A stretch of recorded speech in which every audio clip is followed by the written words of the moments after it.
الحمدللہ وحدہ لا شریک لہ والصلاۃ والسلام علی من لا نبی بعدہ۔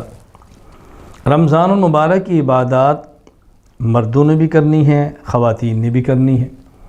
روزہ مرد نے بھی رکھنا ہے، روزہ عورت نے بھی رکھنا ہے۔ تراویح مرد نے بھی پڑھنی ہے، تراویح عورت نے بھی پڑھنی ہے۔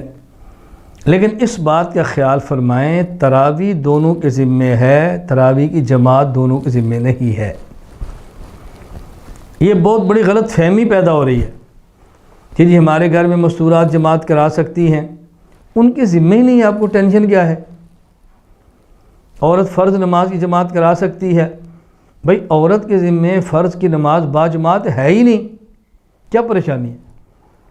مدینہ منورہ میں اگر کسی شخص سے سستی ہوئی یا مسجد میں آنے سے، تو رسول اکرم صلی اللہ علیہ وسلم فرما رہے ہیں اگر اس گھر میں بچے اور عورتیں نہ ہوں تو میرا جی چاہتا ہے میں گھر کو آگ لگا دوں۔ یہ بچے عورتیں کیوں فرمایا؟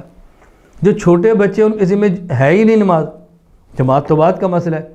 عورت کے ذمہ نماز ہے، مسجد میں آ کر جماعت ہے ہی نہیں، اس لیے اس کی بنیاد پر اللہ نے بھی فرما رہا ہے، میں مردوں کو بھی کچھ نہیں کہہ رہا کہ اگر گھر کو آگ لگا دی تو وہ بھی بیچاری جلس جائیں جن کے ذمہ جماعت تھی نہیں۔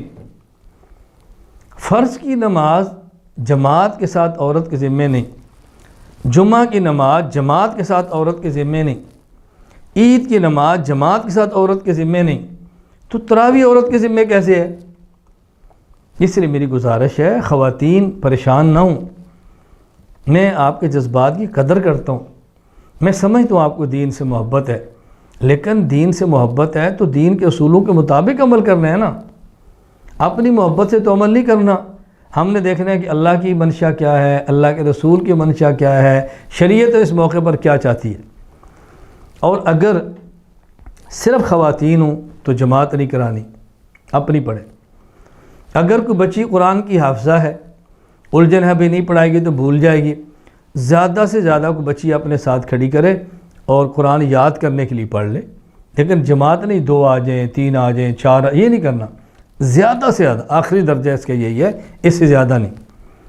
اور اگر گھر میں مرد ہیں اور عورتیں ہیں، آپ یہ مسئلہ چل رہا ہے کہ جی ہمارے گھر میں خواتین ہیں وہ تراویح پڑھنا چاہتی ہیں، اگر مرد امام ہو اور خواتین ساری نہ محرم ہو، ایسی خواتین کو جماعت کرانا یہ مکروہ ہے، ہرگز یہ کام نہ کریں۔ اگر ساری خواتین محرم ہیں پیچھے کھڑی کریں، جماعت کرا لیں۔ اگر کچھ محرم ہیں پھر بھی احتیاط کریں، نامحرم خواتین و جماعت میں شرکت نہ کریں، اپنی الگ پڑھیں۔ اگر کوئی شخص جماعت کرا رہا ہے، محرم ساتھ ہے، بیوی ہے، بیٹی ہے، والدہ ہے، بہن ہے، اور یہ دوران صلاۃ بھول جائے، اس عورت کو چاہیے کہ بول کر لقمہ نہ دے، حافظہ ہے تب بھی بول کے لقمہ نہ دے، کیوں کرے؟ التصفیق للنساء، اللہ کے نبی فرماتے ہیں وہ سمجھ جائے کہ میں بھولا ہوں، آیت کو پھر پڑھے، نہیں پڑھ سکا پھر پڑھے، نہیں پڑھ سکا تو چھوڑ دے، آگے چلا جائے، سلام پھیرے، قرآن کریم دیکھے، ٹھیک کرے، اگلی رکعت میں پڑھ لے۔ لیکن اگر غلطی سے کسی عورت نے لقمہ دے دیا، مسئلہ معلوم نہیں تھا، اس نے لقمہ لے لیا، نماز فاسد نہیں ہوگی لیکن ہے مکروہ، یہ بات نشین فرما لیں۔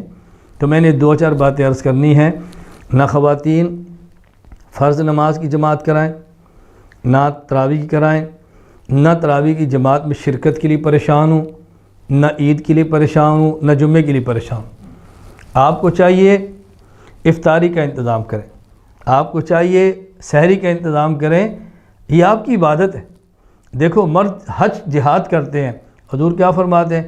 عورت کا حج کرنا ہی جہاد ہے، یعنی مشقت کا معاملہ ہے نا، بات سمجھیں۔ تو آپ یہ کام کریں، عید آ رہی ہے، صبح اٹھیں، بچوں کو تیار کریں، شوہر کی خدمت کریں، کپڑے تیار کریں اور اپنے شوہر کو کپڑے پہنائیں، خوشبو لگائیں، اس کا حق ہے، وہ جائیں، جب واپس آئیں تو ان کے آنے سے پہلے کھانا تیار ہو، یہ آپ کی عبادت ہے، یہی جمعے میں آپ کی عبادت ہے۔ تو جو آپ کے ذمہ عبادت ہے وہ کریں، جو نہیں اس پر کیوں پریشان ہوتی ہیں؟ یہ میں نے گزارش کرنی، خیال کریں، کوتاہی افراط تفریط سے بچنا چاہیے۔ اللہ تعالی ہم سب سے دین کی خدمت لے اور شریعت پر عمل حدود شریعت کے مطابق کرنے کی توفیق عطا فرمائے، حدود شریعت میں رہ کے شریعت پر عمل کرنے کی توفیق عطا فرمائے۔ وآخر دعوانا الحمدللہ رب العالمین۔